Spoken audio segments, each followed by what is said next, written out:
அடிமாலியில் கடந்த தினம் மாலை பெய்த பலத்த மழையில் அதிக நாச நஷ்டங்கள் ஏற்பட்டுள்ளன. சாலை ஓரங்களில் இருந்த கடைகளுக்குள் தண்ணீர் நுழைந்தது.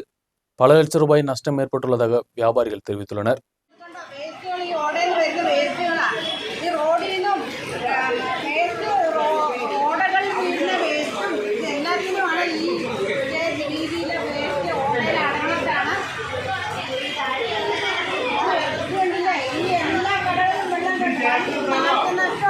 ഉണ്ടായിരിക്കുന്നത് ഞങ്ങൾ ഇന്ന് എന്ത് ചെയ്യും?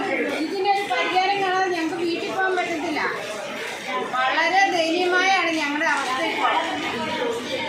அடிமாலி அம்பலப்படியில் கிணறு இடிந்து தாழ்ந்தது. அம்பலப்படியை சேர்ந்த நபரின் கிணறு தான் இடிந்து தாழ்ந்து பெரிய குழி ഏർപ്പെട്ടുള്ളത്. ഇന്നലെ രാത്രി ഏകദേശം ഒരു 12 മണിയോടുള്ള സമയത്ത് ഈ വീടിനോട് ചേർന്നുള്ള ഏതാണ്ട് 13 കോല് താഴ്ചയുള്ള കിണർ മുഴുവൻ താഴേക്ക് പതിച്ച് അവിടെ വലിയൊരു ഗർത്തമായി മാറിയിരിക്കുകയാണ്. ഇതിൻ്റെ കൂടെ ഉണ്ടായിരുന്ന മോട്ടറും മറ്റ് സംവിധാനവും എല്ലാം താഴേക്ക് പോയി. ഏകദേശം ഒരു 75 വർഷത്തോളം പഴക്കമുണ്ട് ഈ വീടിന്. അന്നത്തെ കാലത്ത് ഉണ്ടായിരുന്ന ഒരു കിണറാണ്.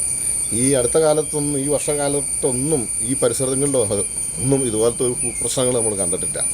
ഇപ്പോൾ നമ്മളെ ഭീതിപ്പെടുത്തുന്ന രീതിയിലാണ് ഇതുപോലൊരു സാഹചര്യം. ഇന്നലെ മഴയുണ്ടായിരുന്നു, മഴ മാറി എന്ന സമയത്താണ് സംഭവിച്ചതെന്നാണ് വീട്ടിൽ പറഞ്ഞത്. ഞങ്ങൾക്ക് ഇവിടെ അയൽക്കാരനെ ഞങ്ങളൊക്കെ വിളിച്ച് ഞങ്ങൾ രാത്രി തന്നെ വില്ലേജ് ഓഫീസറും ഇവിടെ വന്ന് സ്ഥലം സന്ദർശിച്ചിട്ടുണ്ട്.